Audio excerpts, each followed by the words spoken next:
නමෝ තස්ස භගවතෝ අරහතෝ සම්මා සම්බුද්දස්ස නමෝ තස්ස භගවතෝ අරහතෝ සම්මා සම්බුද්දස්ස නමෝ තස්ස භගවතෝ අරහතෝ සම්මා සම්බුද්දස්ස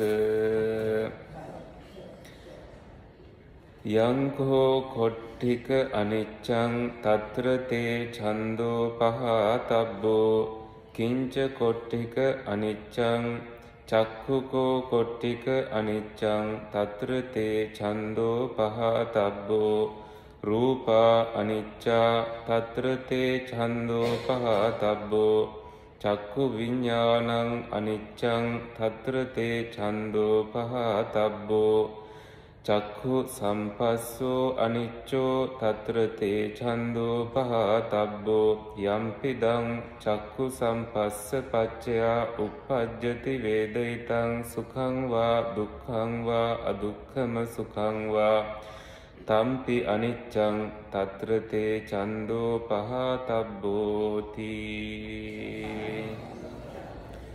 පින්තුනි, අද සංයුත්ත නිකායේ සලායතන වග්ගපාළියේ සලායතන සංයුත්තේ තියෙනවා නන්දික්ඛය වග්ගෝ කියලා වග්ගයක්. නන්දික්ඛය කියලා කියන්නේ නන්දි කියලා කියන්නේ මේ ආසාව කියන එක. khය කියන්නේ ක්ෂය කරනවා කියන එක, බැහැර කරනවා, නැති කරනවා කියන අදහස. අන්න ඒවට අදාළ සූත්‍රයක් වලින් එකක් තමයි කොට්ඨික අනිච්ච සූත්‍රය කියලා කියන්නේ. එතකොට අනිච්ච කියන වචනේ අපි දන්න වචනේ. එතකොට කොට්ඨික කියන්නේ හාමුදුරුවන්ගේ නම. මේ හාමුදුරුවෝ බුදුරජාණන් වහන්සේ ළඟට ගිහිල්ලා උන්වහන්සේගෙන් අහනවා, සාදු මේ භන්තේ භගවා සංකිට්ඨේන ධම්මං දේසේතු. භාග්‍යවතුන් වහන්සේ මට කෙටියෙන් ධර්මයේ දේශනා කරන සේක්වා කියලා. දැන් මේ වෙලාව හැටියට කෙටි දේශනාවක් තමයි අපිට වෙලාව තියෙන්නේ. ඒ වගේ කෙටියෙන් ධර්මයේ දේශනා කරන්න කියලා ආරාධනාවක් ඉල්ලීමක් කළාම ඒ ඉල්ලීමේදී කියනවා යමහං භගවතෝ ධම්මං සුත්වා, ඒ යම් ධර්මයක් භාග්‍යවතුන් වහන්සේගෙන් අහලා ඒකෝ හුදකලාව වූපකට්ටෝ කියලා කියන්නේ උපකට්ට වෙන්නේ. ඒ කියන්නේ ළඟට කාගේවත් ගිහිල්ලා ඉන්නේ නැහැ. එයින් වෙන් වෙලා, ඒ කියන්නේ හුදකලා වෙලා අපමත්තෝ අප්‍රමාදීව ආතාපි, ඒ කියන්නේ කෙලිස් තවන වීරයෙන් පහිතත්වෝ තමන් කියන තමන්ට තියෙන ආලය කියන එක නැතිව, ඒ කියන්නේ තමන් පෝෂණය කිරීමකින් තොරව විහෙරෙහි යන්ති, වාසය කරනවා කියලා ඔන්න එහෙකට අදාළ ධර්මයක් දේශනා කරන්න කියලා තමයි ඉල්ලීම කළේ. එහිදී තමයි බුදුරජාණන් වහන්සේ අර මම කලින් මාතෘකා කරපු විදියට උන්වහන්සේ ඍජුවම මෙහෙම ධර්මයක් දේශනා කළා. දැන් මම පැනයක් යොමු කරනවා මේ අතන්ට. ඒ තමයි මෙහෙම ඉල්ලීමක් කළාම බුදුහාමුදුරුවෝ මේ වගේ පිළිතුරක් දුන්නාම ඒ අර කලින් කිව්ව හුදකලා වීම වෙන්නේ කොහොමද කියලා මට විස්තර කරන්න මේක අහන් ඉඳලා. ඒ හුදකලා වීම වෙන්නේ කොහොමද කියලා. ඒ කියන්නේ පිරිසගෙන් වෙන් වෙලා ඉඳීමක්, ඊට පස්සේ තමා පිළිබඳව තමාව පෝෂණය කියන එක ආත්ම සංරක්ෂණයෙන් ඈත්වීමක්. මේක වෙන්නේ කොහොමද කියලා ඒ කියන්නේ අපි බුද්ධියෙන් හිතන්න ඕනේ. මොකද්ද බුදුහාමුදුරුවෝ දෙන පිළිතුරෙන් ඒක වෙන්නේ කොයි විදියටද කියලා. ඒ කියන්නේ හුදකලාව වෙන්නේ කොහොමද? ඒ පිළිතුර මට දෙන්න ඕනේ මේක අහන් ඉඳලා. එතකන් කතා කරන්න එපා. එතකොට මේක අහන් ඉන්න බැරි වෙනවා. දැන් මෙහෙමයි බුදුහාමුදුරුවෝ පිළිතුරු දෙන්නේ. යංකෝ කොට්ඨිත අනිච්ඡං තත්‍ර තේ ඡන්தோ පහතබ්බෝ. කොට්ඨිත යමක කොට්ටික කියලාත් කියනවා, කොට්ඨිත කියලාත් කියනවා. යමක් අනිත්‍ය නම් එහි ඡන්දය ප්‍රහාණය කළ යුතුයි. එතකොට කිංච කොට්ටික අනිච්ඡං, කුමක්ද අනිත්‍ය කියන්නේ? චක්ඛු අනිච්ඡං, ඇස අනිත්‍යයි. තත්‍ර තේ ඡන්தோ පහතබ්බෝ, එහි ඇල්ම දුරු කළ යුතුයි. දැන් මේ පිළිවෙල අපිට තේරෙනවා. ඇසෙන් පටන් ගත්තට පස්සේ ඇසට අරමුණු වෙන රූප තියෙනවනේ. රූප අනිච්චා. රූපා කියලා කියන්නේ බහු වචනේ. ඒ කියන්නේ ඇසට බොහෝ රූප අරමුණු වෙනවා. ඉතින් ඔය රූප කියලා ගත්තහම මේ අපිට පුජ්‍යලයෝ පේනවා, ගස්වැල් පේනවා, විහාරස්ථාන ඔය ඔක්කොම පේනවා. පේන හැටියට අරමුණුත් හැදෙනවා. සමහර ලාවට පෙනිච්ච මතක් වෙනවා. දැන් අපි මම දැක්කට පස්සේ මම බැහැර වෙලා ගියාට පස්සේ මම ගැන කතා කරනවා නම් අර දැකපු රූපය තමයි කතා කරන්නේ. දැනුත් දැක්කට පස්සේ මන් දිහා බලන් හිටියට ඇහෙන්නේ හිතේ හදාගත්ත රූපයෙන් කියන කෙනා. එතකොට ඇහෙන් ඒ රූපයක් සකස් කරගෙන අපි දැන් මේ මනසෙනුත් රූපයක් සකස් කරගෙන ওই දෙක අතරේ තමයි මේ ඇහෙන ඒවායි ඔක්කොම ටික සිද්ධ වෙන්නේ.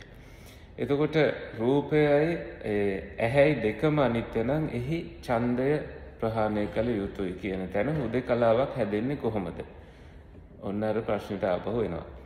ඊළඟට ආයේ කියනවා බුදුහාමුදුරෝ ධර්මානුශාසනාව පැහැදිලි කරනවා චක්කු විඤ්ඤාණං අනිච්චං. එතකොට චක්කු විඤ්ඤාණය පහළ වෙන්නේ ඇසයි රූපයයි ඔය දෙකට චක්කු විඤ්ඤාණය එකතු වෙලා වීම තමයි සිද්ධ වෙන්නේ. ඊට පස්සේ තව කතාවක් කියනවා චක්කු සම්පස්සෝ අනිච්චෝ. එතකොට ඇස සම්බන්ධව සම්පස්සයක් වෙනවා කියන්නේ ස්පර්ශයක් හැදෙනවා. අර අපි අහන කතාව තියෙනවනේ තින්නම් සංගති පස්සෝ කියලා තුනක් එක්ක යෑම තමයි ස්පර්ශය කියලා කියන්නේ. ඒ තුනක එක්ක යෑම ස්පර්ශය එයත් අනිත්‍යයි. తත්‍ර තේ ඡන්தோ පහතබ්බෝ. එහිත් ඇල්ම දුරු කළ යුතුය. එතනින් කොහොමද හුදෙකලාව සිද්ධ වෙන්නේ? ඒකට මට පිළිතුරක් ඕනේ. එතකොට යම්පිදං චක්කු සම්පස්ස පච්චයා චක්කු සම්පස්සේ හේතුවෙන් යම් වූ uppajjati උපදින වඩන් වේදිතං සුඛං වා දුක්ඛං වා අදුක්ඛම සුඛං වා විඳීමක් වේදිතයක් විඳීමක් එය සුඛ දුක්ඛ අදුක්ඛම සුඛ හෝ ආදී වශයෙන් වෙනවනම් තම්පි අනිච්චං ඒකත් අනිත්‍යයි. తත්‍ර තේ ඡන්தோ පහතබ්බෝ. එහිත් ඇල්ම දුරු කළ යුතු වන්නේය කියලා කියනවා. දැන් එතනින් චක්කු සම්බන්ධව කතා ඉවරයි. ශ්‍රෝත ගාන ජීවහා කාය මන කියන ආයතන හයටත් ඔය කතාවම බුදුහාමුදුරුවෝ රිපීටඩ්ලි දේශනා කරනවා. නැවත නැවත දේශනා කරනවා. දැන් කොහොමද අර ප්‍රශ්නෙට උත්තරේ හොයාගන්නේ?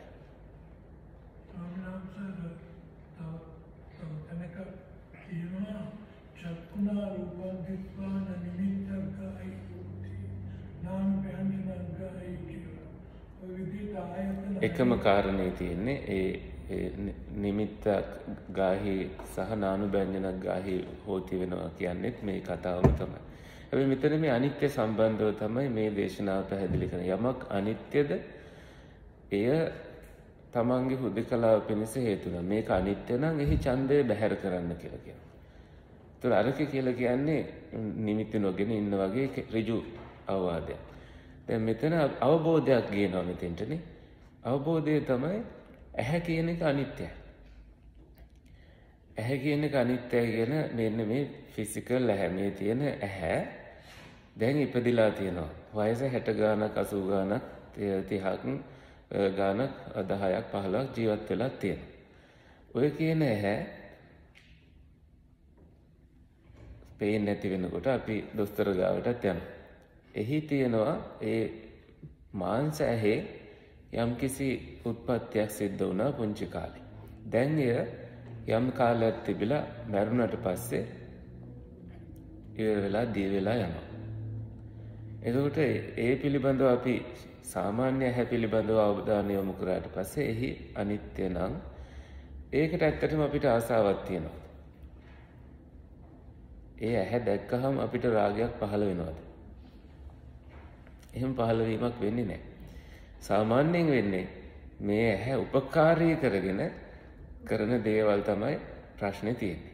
ඒ කියන්නේ මෙහි අනිත්‍ය කියන එක අපිට වැටහෙන්න ඕනේ. බුද්ධිමත් කෙනෙක්ට මේක කාගේ ඇහැ වුණත් කමන්නේ. මේක අනිත්‍යයි. එහි ඡන්දය. එතකොට හුදෙකලාවක් වෙන්නේ කොහොමද?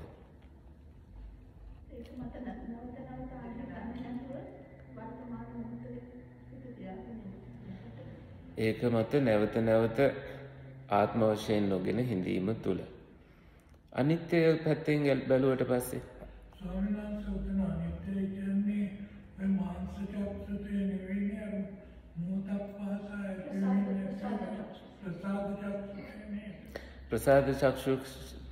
ප්‍රසාද චක්ෂුෂය කියලා මෙතන අපිට අනුමාන කරලා ගන්න වෙන්නේ එතකොට හේතුන්ගෙන් හටගත්තා වූ දෙයක්. එතකොට මේ හේතු ටික වෙනම දෙන්නේ නැහනේ.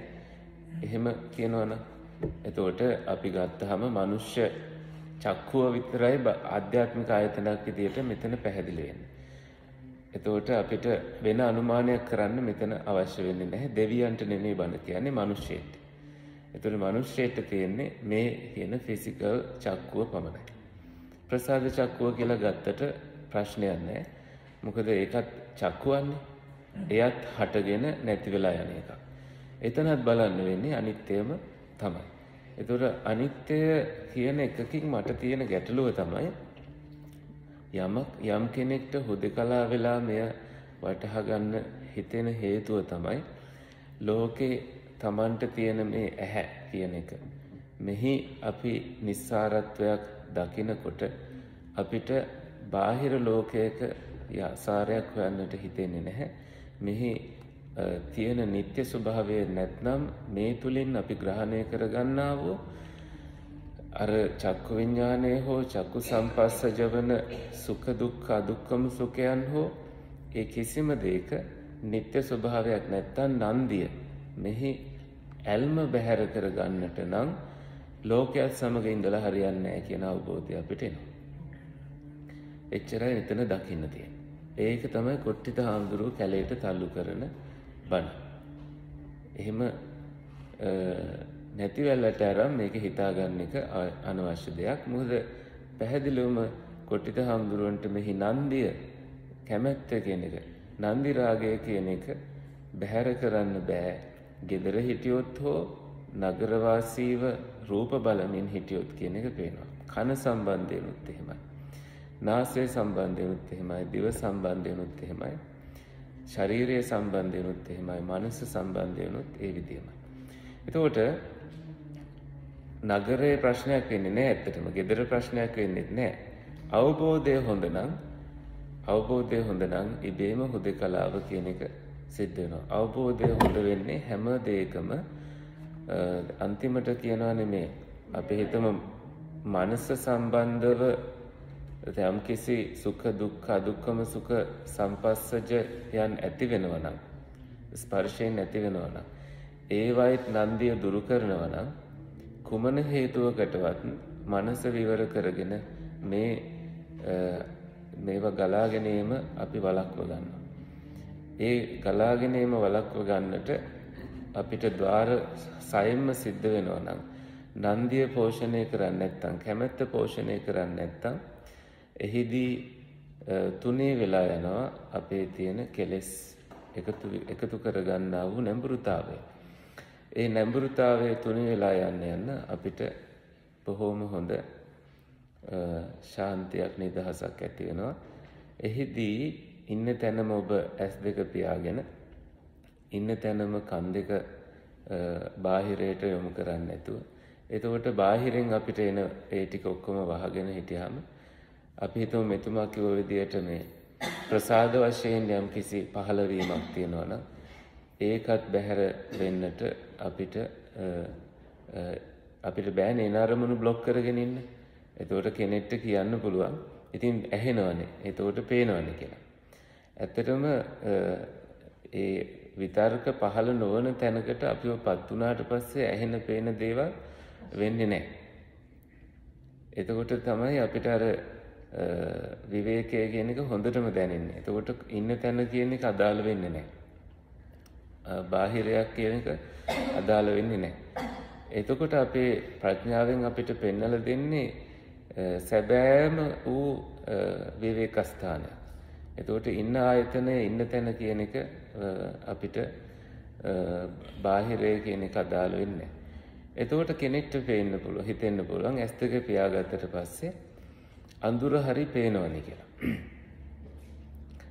ඒකත් මන ආයතනෙන් තමයි අපි දකින්නේ. එතනත් ඒ ආයතන නිරෝධයක් සිද්ධ වෙනකොට ආයතනමය වශයෙන් අපි උපාදාන කරගන්න දෙයක් එතන නොමැති වෙනකොට විඥාන පහළ වීමකට හේතු නැති වෙනකොට විඥානෙ නිරුද්ධ විය යුතුමයි. එතන තමයි ධර්මයේ තියෙන්නේ. ඒතකොට විඥානෙ නිරුද්ධ වෙන තැන මොකක් හරි තියෙනවයි කියලා හිතාගෙන හිටියොත් ඒ හිතාගෙන ඉන්න එකත් නිරුද්ධ විය යුතුයි. සංඥාවක් තියෙනවා කියලා හිතන් හිටියොත් ඒ සංඥාවත් නිරුද්ධ විය යුතුයි. ඒ නිරුද්ධ වෙන තැන අපිට ඒකයි හිතාගන්න බැරි. ඒයින් නිරුද්ධ වෙලා ඒ තුල හිඳලා ඒයින් මිදිලා එනකොටයි වටහා ගන්නේ මේ තැන තමයි මේ ස්පර්ශ වුනේ කියලා. හැබැයි එසේ නිරුද්ධ වෙන්න දෙන්නෙම නැති ස්වરૂපයක් තමයි මායාවේ තියෙන්නේ. මොකද අපි කැමති අල්ලගෙන ඉඳීමේ ප්‍රවණතාවයට. අල්ලගෙන ඉඳීම තුළ වෙන්නේ නැවත නැවත ආයුෂ තියෙන කොහේ හෝ තැනක අපි පිහිටන එක. ආයුෂ තියෙන කොහේ හෝ පිහිටනවා කියලා කියන්නේ ආකාසානංචායතන ආදී වශයෙන් කොහේ හෝ ආයතන සම්බන්ධව උත්පත්තියක් අපිට පිහිටන එක. මොකද අපේ ස්වરૂපය තමයි මොකක් හරි අල්ලගන්න එක. ඒ අල්ල නොගෙන ඉන්න තැන තමයි අපිට සංස්කාරයක් හට නොගන්නේ විසංකත වෙන්නේ. විසංකත වීම කියලා කියන්නේ අර කෙලෙස් පහළ වීමෙන් අපි අල්ලා ගැනීමක් සිද්ධ කරන්නේ අවබෝධයෙන් බැහැරවීමක් කරයි සිටින්නේ. මොකද එතෙක් දුර පැමිණි කෙනාට මේ කෙලෙස් වල ටිකක් තිබුණත් ගඳයි කියන එක වැටහෙන්න ගන්නවා. එතකොටයි ඒ බැහැර කිරීමට යොමු වෙන්නේ. එහෙම බැහැර කරනකොටයි මේ තථාගත ධර්මයේ තුල මේ ගමන බුදුරජාන් වහන්සේ මේ විදියටයි ගියේ. නාපරං ඉත්තත්තායති මෙහි තවත් කරන්නට දෙයක් නැහැ. මා තුල පරම පවිත්‍රතාවය කියන එක ඇති වෙලා තියෙන්නේ. කෙලෙස් හට ගැනීමකට කිසිදාක යොමු නොවන සිතකයි යොමු නොවන තැනකයි උත්තරීතර තැනකයි මේ සිටින්නේ කියන එක සොයන්ව Tamanටම අවබෝධ වෙන්න පටන් ගන්නවා. කොච්චර දුෂ්කරද මේ ධර්මය කියලා දැන් තේරෙනවා ඇති. මොනතරම් දුෂ්කරද කියලා. ඒ කියන්නේ දුෂ්කර විදියට අවබෝධ කරගෙන අපිට බොහොම සැපසේ අවබෝධ කරගන්න දීලා තිබුණට අපිට එතෙන්ට යන්න හරීම බාධක තියෙනවා. මොකද කොහෙන් හරි අත රිදෙන්න හරි ගන්නවා, කකුල රිදෙන්න හරි ගන්නවා. මේ බාහිරෙන් තියෙන බාධක ටික තියෙනවා. කයක් දරාගෙනනේ අපි ඉන්නේ. එහෙම නැත්නම් අපිට හිතමු කාමච්ඡන්දේ නම් ප්‍රශ්නයක් නෙමෙයි කියලා. ඒ කියන්නේ අපි කෙලෙස් කාමයන් ඒවයින් ඈත් වෙලා ඉනකොට තරහව හරි එනවා. තරහව හරි ඒකත් ප්‍රශ්නයක් නෙමෙයි කියලා මෛත්‍රිය වඩලා ඒක හරි ගස්සගෙන ඉන්නකොට ආයේ සැකයක් ඇති වෙනවා. කොහේ හරි හිර වෙන දෘෂ්ටියකට අපි වැටෙනවා. ඉතින් එහෙම තමයි මේ ගමන මෙහෙම යන්න වෙලා තියෙන්නේ. ඉතින් මේක නිසා තමයි කෙලෙස් අඩු වෙනවද බල මේ මාර්ගය වඩන්න ඕනේ. දැන් අපේ වෙලාව නම් හරි. මේ කොට්ටිත හාමුදුරුවන්ට බුදුහාමුදුරුවෝ ඒත දක්කම් භික්කවේ මම ශාවකානම් පටිසම්භිදා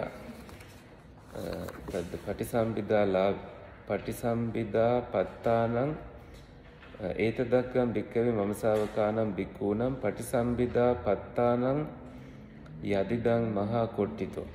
පටිසම්භිදාලාභීන් අතර පටිසම්භිදා ප්‍රාප්ත වෙච්ච භික්ෂූන් වහන්සේලා ගොඩක් හිටියා. එයින් අග්‍රම වෙන්නේ ඒත උන්වහන්සේ කියලා බුදුහාමුදුරුවෝ දේශනා කරා. ඒ කියන්නේ අර්ථ ධර්ම නිරුක්ති ප්‍රතිපාන කියන සතර පටිසම්භිදා. ඒවා තුල ඉහළම අවබෝධය උන්වහන්සේට ලැබුණේ අර අහපු කෙටි ධර්මයක් දේශනා කරන්න කියලා. ඒ අනුව උන්වහන්සේ එය අමතක නොකර චක්කුසෝත ගාන ජීවහා කාය සම්පස්සජයන් මේ හැම එකම නන්දිය දුරු කර එහි හුදකලාව අවබෝධ කරගත්ත නිසා හුදකලා වීමෙන්ම එය අවබෝධ කරගත්ත නිසා මොකද ඒ අවබෝධයට හුදකලා විය යුතුයි.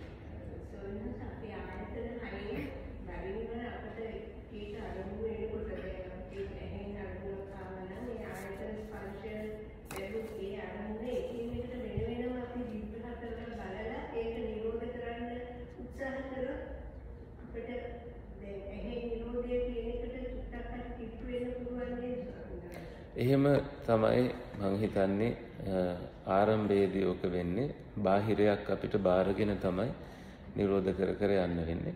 හැබැයි අවබෝධයක් අපිට වැඩෙනකොට තේරෙනවා මේ බාහිරය දිහා බලා හිඳීම තුලින් ලැබෙන එකම අවබෝධය තියෙන්නේ කියලා.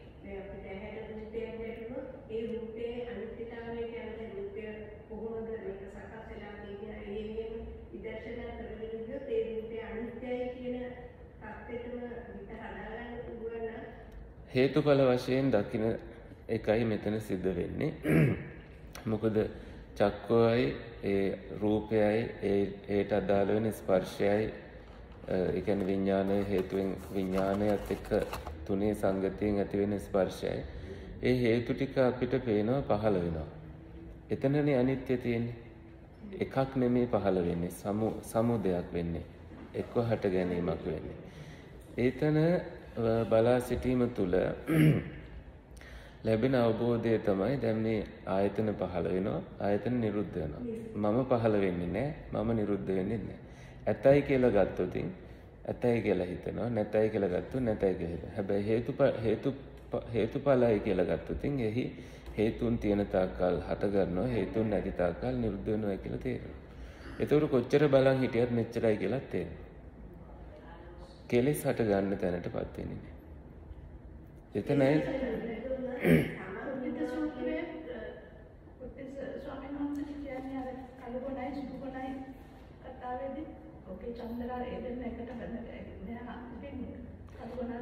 කොට්ටික සූත්‍රයත් මං ගෙනාව සාකච්ඡා කරන්න වෙලාව නැහැ. නන්දි රාගය දුරු කිරීම කළු ගුණා කවුද එතකොට? බාහිර ආයතන. ඔව් ඉතින් එකම දේ වෙන ආකාරයකට එතන කියලා සලආයතන නිරෝධය කියන්නේ සලආයතන නිරෝධය තමයි වෙන්නේ. එන අපි දෙවියන්ට පින් අනුමෝදන් කරමු. ආකාසට්ඨා ච බුම්මට්ඨා දේවානාගා මහිද්దిక